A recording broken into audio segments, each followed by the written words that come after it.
Bonjour les petits loups. Aujourd'hui je reviens avec une vidéo pour vous présenter mes favoris du mois. Alors les deux premières choses que j'aimais utiliser dans ce mois d'octobre sont deux palettes, la Naked 3 et cette petite palette Kiko. Alors la Naked 3, vous la connaissez certainement, c'est une palette de nude, tous avec des tons ou des sous-tons roses. J'ai particulièrement aimé utiliser Buzz, Trick et Blackheart. Ensuite, j'ai beaucoup utilisé cette petite palette Kiko que j'avais achetée en solde et que je trouve vraiment parfaite. Il y a un doré, un rose gold, un bordeaux un peu prune, un beige, un brun mat et un brun pailleté. Et je trouve qu'on peut vraiment faire pas mal de maquillage avec ces 6 petits fards. Et c'est vraiment parfait pour l'automne, c'est vraiment le genre de couleur que j'apprécie porter en ce moment. Ensuite, j'ai adoré ce parfum-ci. Je vous l'ai présenté dans mon haul à Bruxelles. C'est un parfum de chez Réserve Naturelle, violette framboise. Il sent vraiment divinement bon et il y a le côté violette acidulé, sucré, bonbon qui est assez contrebalancé avec la douceur de la framboise. Je trouve le combo vraiment super réussi. Ce parfum coûte 6 €. Par contre, c'est vrai que l'odeur ne reste pas toute la journée. Donc moi, généralement, je le prends avec dans mon sac histoire de repchuter un petit coup dans la journée. Ce mois-ci a été un mois où j'ai particulièrement aimé mettre des rouges à lèvres assez voyants. Alors j'ai particulièrement porté ces trois couleurs-ci de chez MAC. La première est Wash and Red, qui est un rouge moyen qui tire vers le foncé, mat. Il est légèrement asséchant, il faut faire gaffe quand on le porte et c'est vraiment un rouge que j'arrive pas à porter tous les jours à cause de ce côté asséchant, mais la couleur est vraiment splendide. Un autre rouge que j'ai aimé porter, c'est celui-ci, et il est vraiment assez nouveau et je l'ai depuis peu de temps, mais je suis vraiment tombée amoureuse de la couleur.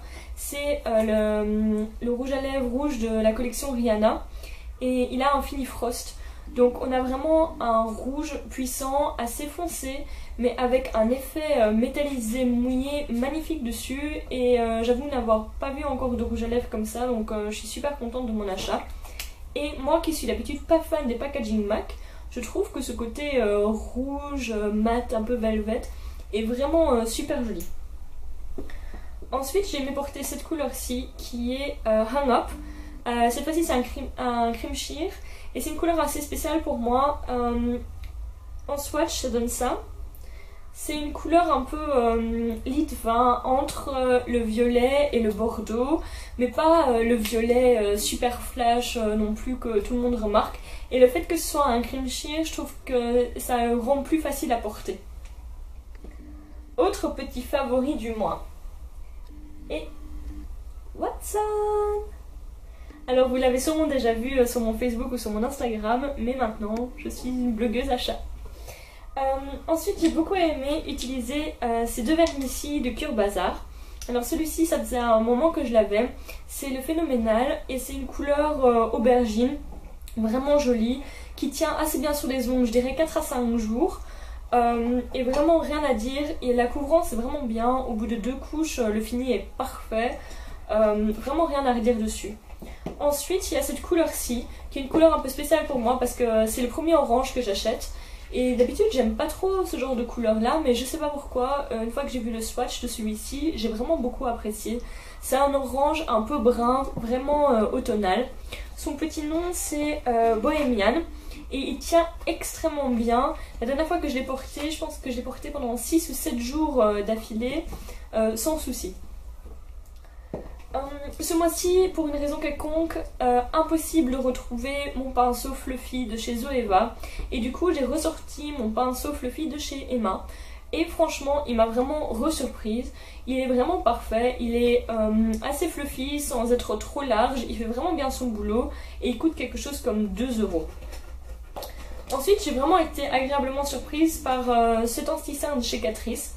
C'est un dupe de la touche éclat de Yves Saint Laurent. On tourne ici et puis on a le produit qui sort, mais à la différence de ce que j'ai pu entendre en tout cas, celui-ci a un vrai effet anti-cerne.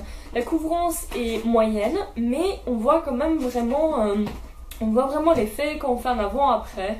On voit vraiment la différence et il y a vraiment ce côté illuminateur qui va rafraîchir le regard.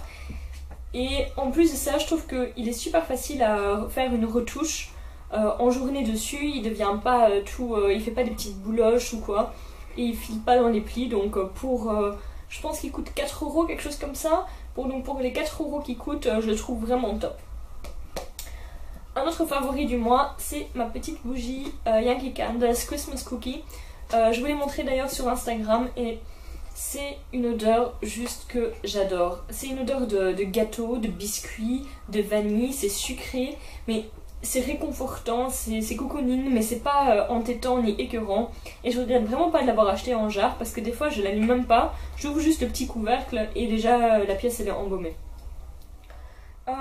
Ensuite, j'ai vraiment beaucoup aimé utiliser cet aqualiner de chez Make Up For Ever. C'est la teinte numéro 11 et c'est un bordeaux prune avec un fini légèrement pailleté que je trouve vraiment super joli.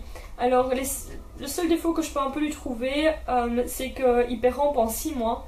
Donc ça vaut vraiment pas la peine d'acheter plusieurs couleurs en même temps parce qu'il y a un choix de couleurs vraiment immense dans les aqualiners, mais il perd rampe assez vite.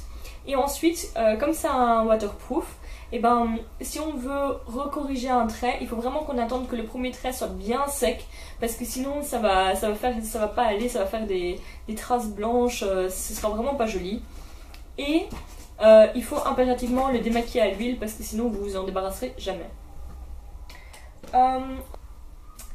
Ensuite il y a mon travel mug. Sandra, si tu me regardes, petite pensée pour toi, qui s'ouvre comme ça et qui se referme comme ça.